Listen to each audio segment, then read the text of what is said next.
Oi, Elis, bom dia, tudo bem? Oi, bom dia, tudo bem? E vocês, como estão? Tudo ótimo. Muito bacana, Elis. Obrigado pelo teu convite, quer dizer, obrigado por ter aceito o nosso convite e disponibilizar aí um pouquinho do teu tempo para falar sobre esse case que construído, a gente até antes de começar a entrevista, a gente estava rememorando algumas coisas. Isso foi feito lá em 2016, ou seja, nós já estamos aí quase completando 7 anos de história, quase 7 anos aí dessa construção desse trabalho fantástico que foi reposicionar a Frimeza no mercado. Mas antes da gente chegar no case, quero puxar aqui para você falar um pouco. A gente sabe, né, o público sabe que Frimeza é uma grande marca hoje nacional, com uma penetração nacional, uma marca aqui paranaense, com bastante orgulho. Mas fale um pouquinho, Elis, da atuação da Frimeza e como está a Frimeza hoje, para a gente começar a esquentar aqui as nossas turbinas. Muito bem, obrigada por vocês pelo convite.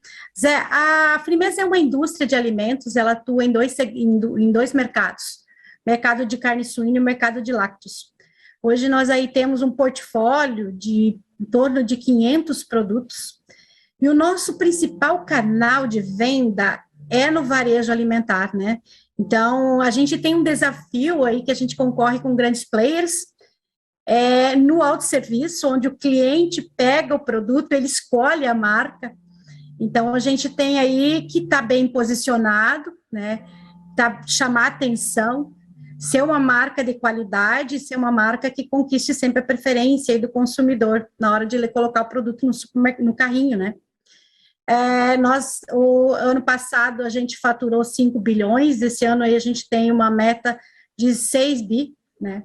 E viemos aí numa trajetória de crescimento nos últimos anos.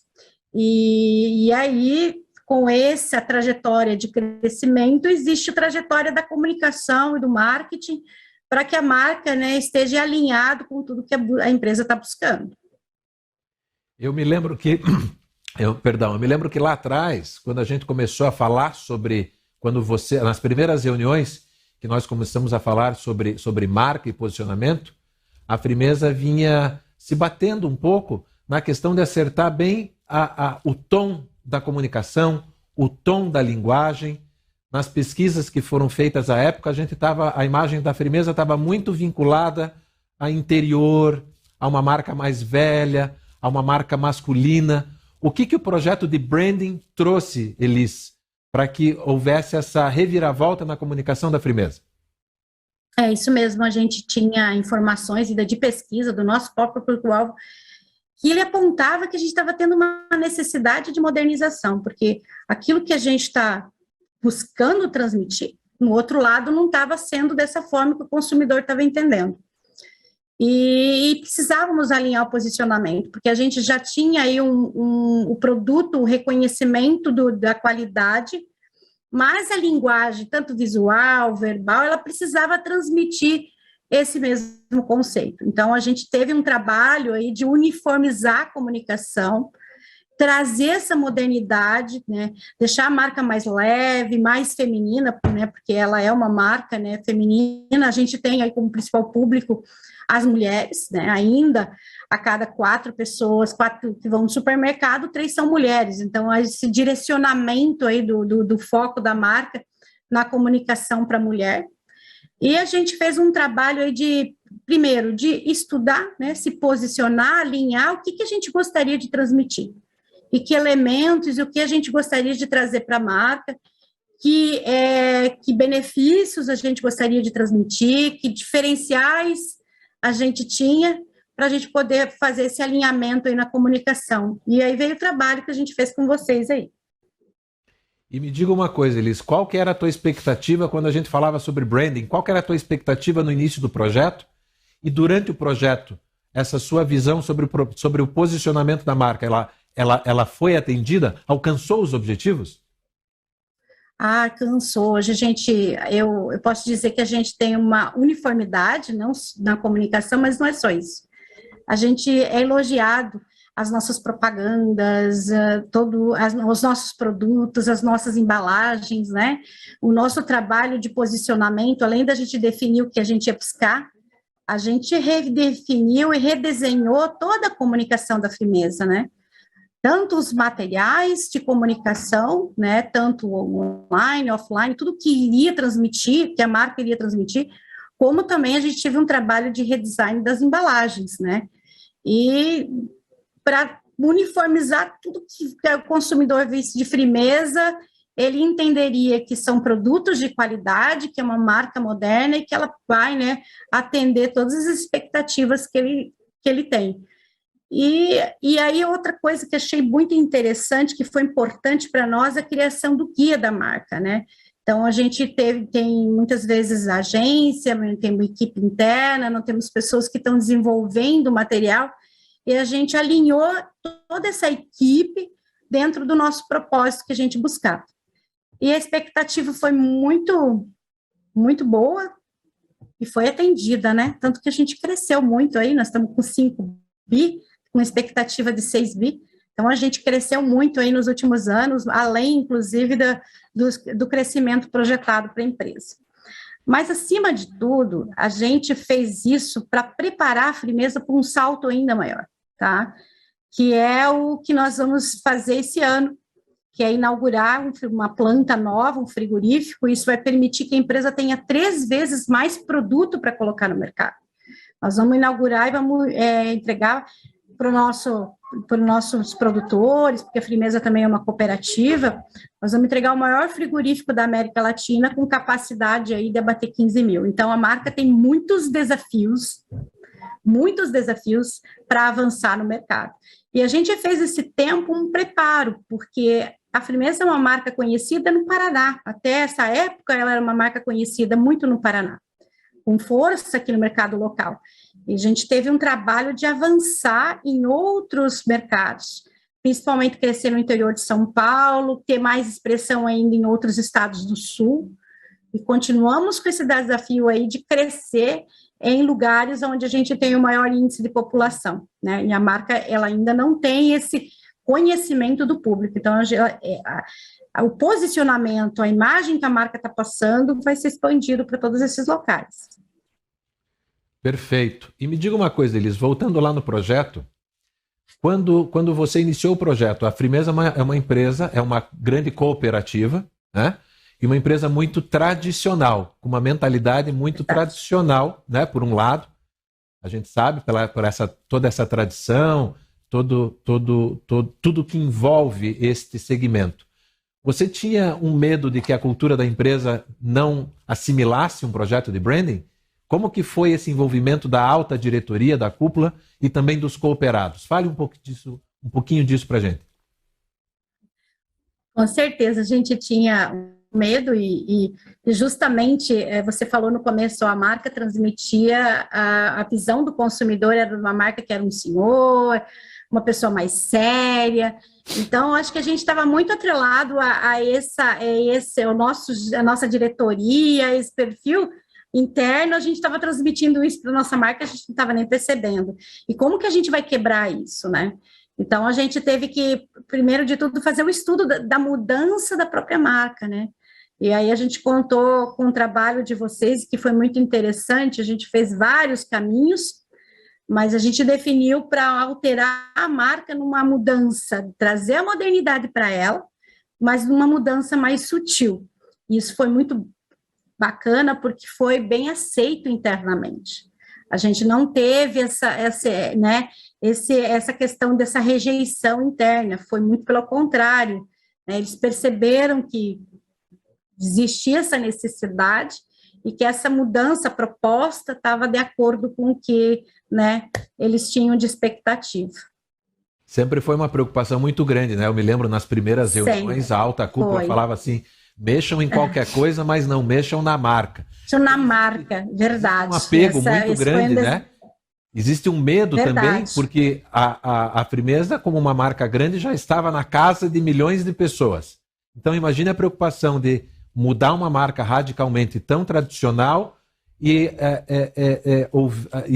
existir uma ruptura muito grande, né? Até vamos aproveitar e passar a marca aqui.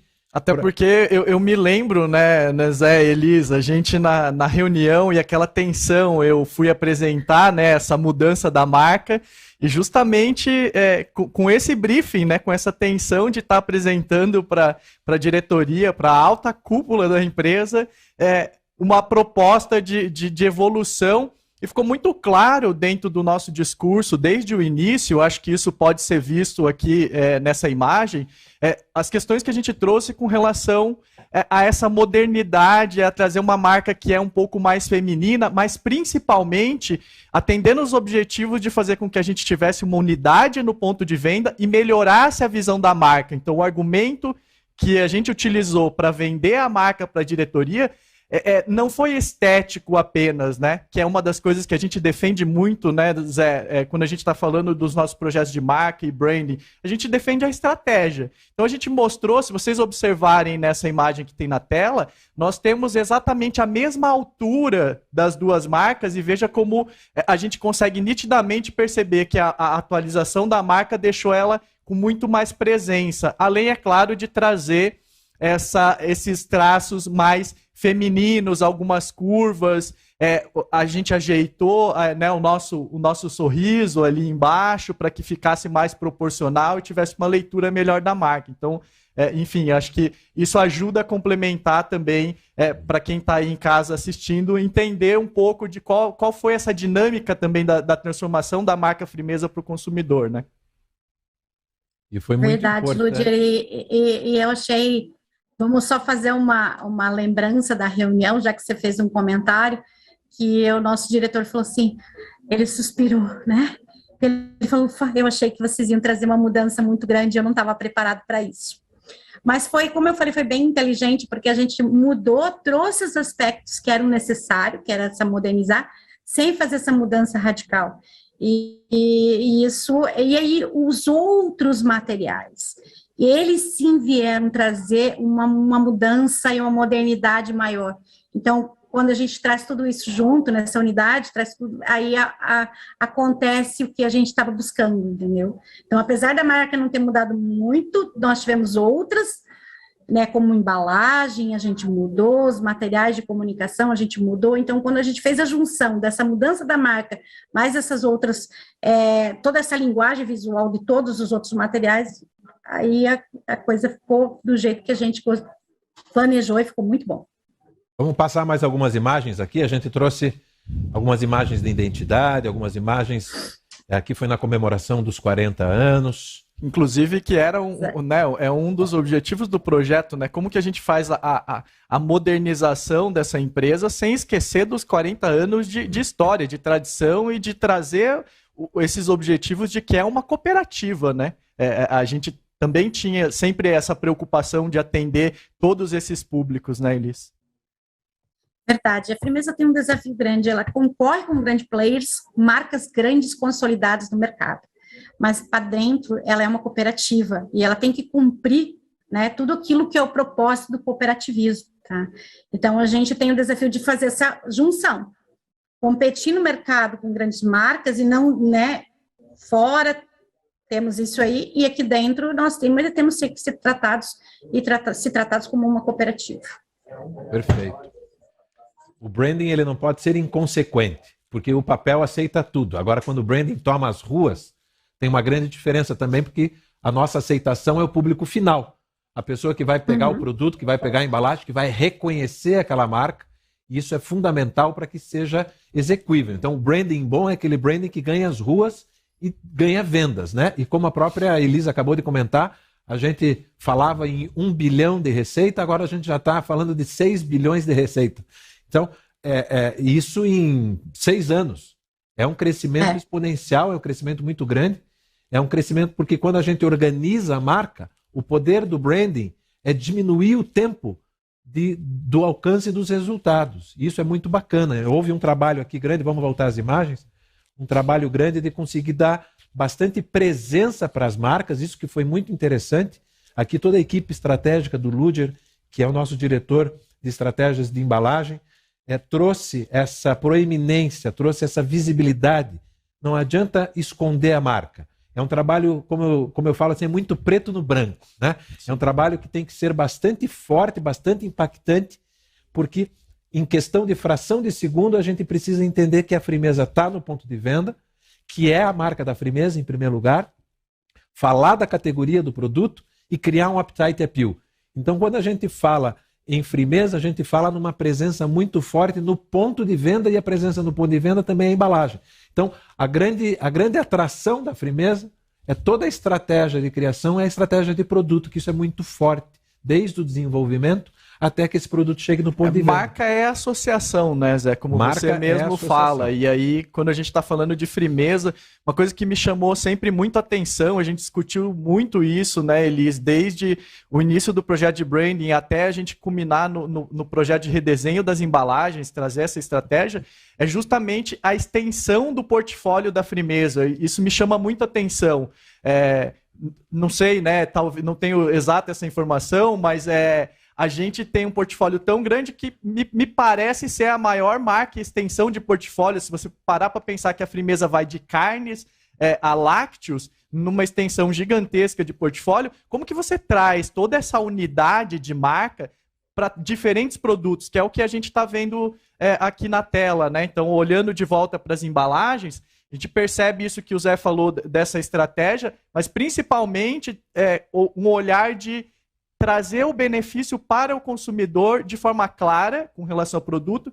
E o outro lado desse projeto é como a gente fortalece a marca da Frimeza. Como que a gente traz esses recursos visuais que a gente vê na construção de branding para dentro do ponto de venda, bloqueando ações de concorrentes. Acho que isso é uma coisa também muito interessante quando a gente está olhando dentro dos projetos de embalagem, né? A gente trouxe bastante códigos visuais proprietários para as embalagens. Até então, a gente não tinha essa característica, né? E isso foi o trabalho de branding que trouxe, e a gente consegue aí disseminar isso em todos os produtos. Como eu falei no começo, hoje a gente tem um portfólio de praticamente 500 produtos diferentes, né? Em categorias, inclusive, diferentes. Nós estamos numa categoria de lácteos e daí categorias de carnes, e muitas vezes elas estão bem distantes uma da outra ali no ponto de venda. E você tem que fazer a marca atrair o público, né? Chamar atenção aí no ponto de venda. E esse é o desafio. E o branding, o trabalho conseguiu... Né? Uhum. Exatamente, o trabalho conseguiu trazer isso. E o resultado na venda, se você for considerar, nós dobramos o faturamento nos últimos 5 anos. Quer dizer, crescemos em 100%. Então, o trabalho que a gente tem feito também tem uma grande contribuição para isso tudo, né? Vamos ver mais algumas imagens aqui. Isso é música para os meus ouvidos. Quando a gente ouve um anunciante falando que o branding ajudou a fazer uma construção de receita e uma construção de receita expressiva. Muita gente desconfia, eles falam assim, mas qual é o ROI do branding? Qual que é o retorno que a gente vai conseguir dar? E está aqui. A gente trouxe ali Fox Lux, a gente trouxe... a gente vai ter um outro case falando sobre a área de serviço, a gente vê Frimeza aumentando exponencialmente o faturamento, e é claro, isso foi só questão do branding? Não, né, Zé? Não, a gente entende que não está só a cargo, tá? A questão de toda a mudança de cultura também, né, Elis? Isso que é muito importante. Depois de um trabalho de branding, existe uma mudança de cultura muito grande por parte da equipe interna, por parte da equipe de revendedores, por parte do trade, e daí lá na ponta o consumidor final que absorve, né, toda essa informação, toda essa cadeia de transformação, lá na ponta é que é absorvido. Mas internamente também existe um trabalho muito forte. E o branding, ele é um deflagrador, né, Elis? Depois do trabalho de branding, parece que todo mundo entende o que precisa ser feito, respira aquilo que ser feito e vai com mais intensidade, não é verdade?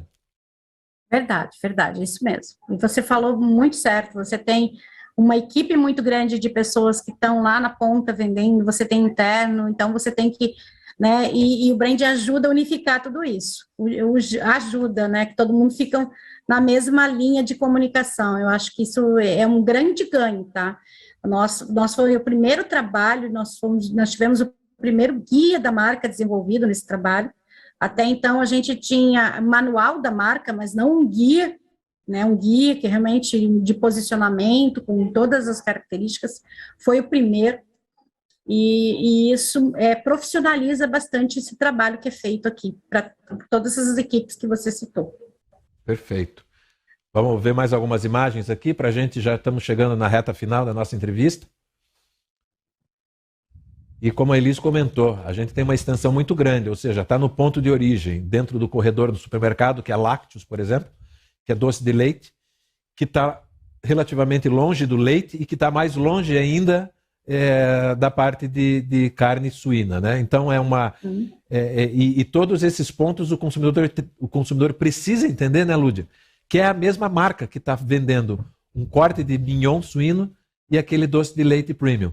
Uma coisa que a gente percebeu, Zé, que eu acho que é bem interessante comentar aqui também, e acho que a Elis, por favor, me complemente com relação a isso, mas o que a gente viu no projeto de embalagem também é que existia, por ter uma extensão tão grande de portfólio, existia uma disparidade de percepção de valor de marca em determinados produtos. A gente está vendo uma imagem aqui que é exatamente isso. Se a gente para analisar, foi muito feliz a gente cair aqui nessa imagem, porque o doce de leite, né, a família dos doces, ela tinha uma percepção de valor de marca muito inferior e também por uma questão de estrutural de embalagem, né? Não só a questão de você trazer a marca para dentro da embalagem, mas a gente tinha uma questão de impressão. A impressão dava uma qualidade, entre aspas, inferior para o produto. O que eu acho muito legal das estratégias que a gente traçou para a Frimeza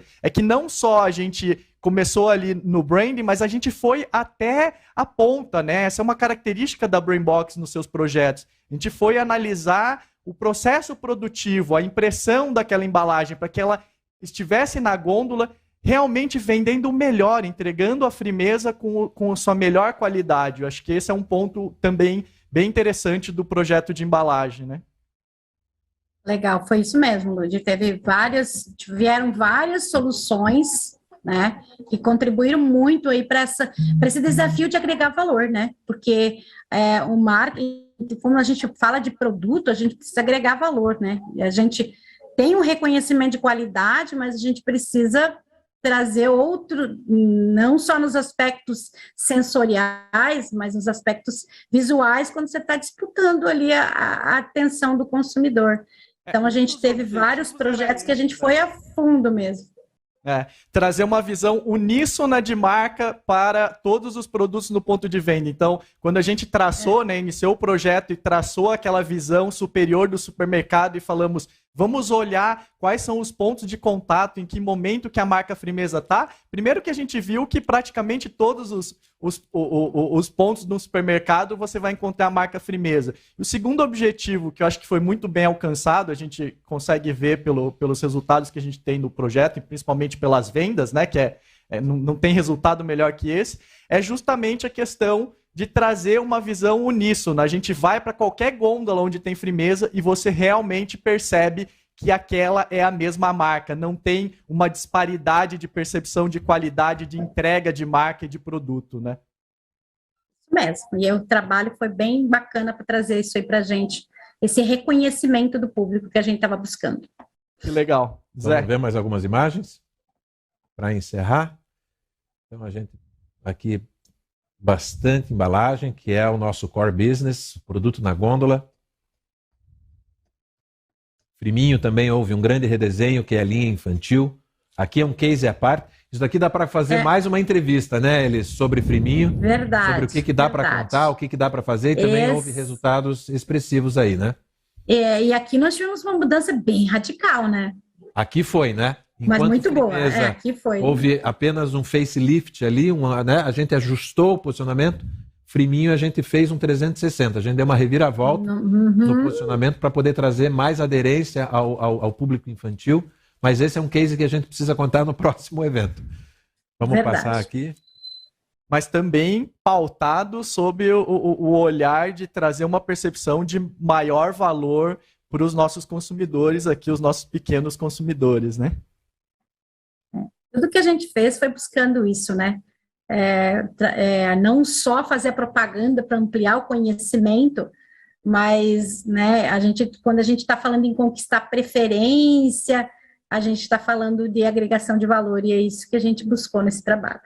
E no PDV, né? Aquilo que eu sempre falo, 100% dos nossos consumidores vão ter contato com a nossa embalagem. Então, no ponto de venda que a mágica acontece também, né? É verdade, o principal canal de vendas da Frimeza é o varejo alimentar. E não tem milagre, a gente tem que disputar aí a atenção com muitas outras marcas e você tem que sobressair. Legal, bacana. Vamos olhar então as últimas imagens aqui. Depois a marca sendo aplicada em feiras, em eventos, enfim, como que a gente faz para realmente, né, como o Zé comentou, projeto de branding chegar em todos os pontos de contato com a mesma linguagem, com a mesma qualidade, né? Legal, e você consegue entender o trabalho contínuo, Ludir, Zé, porque vocês acabaram mostrando um selo de 40 anos, que foi há 5 anos atrás, e esse ano é o ano dos 45. Vocês viram ali o outro selo ali, que esse ano é o ano de 45 anos. Então, a gente teve todo um trabalho aí, bem consistente aí, sendo feito nos últimos 5 anos. Que legal. Muito bacana. Então, gostaria de te agradecer mais uma vez, Elis, pelo precioso tempo dedicado aí para o nosso evento.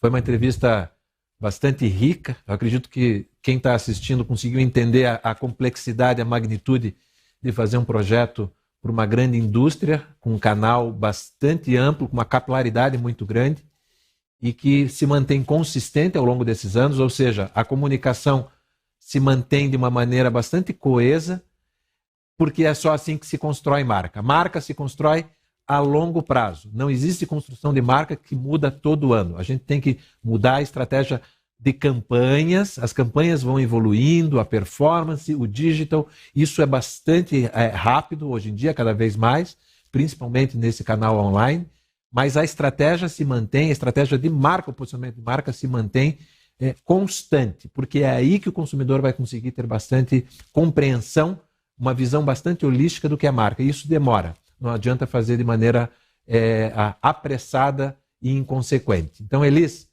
um ótimo dia para você, muito obrigado novamente e vamos dar continuidade ao nosso evento aí para o nosso próximo case. Um grande abraço, Elis. Tchau, Elis. Valeu, excelente dia para vocês também, tá? Tchau. Obrigado.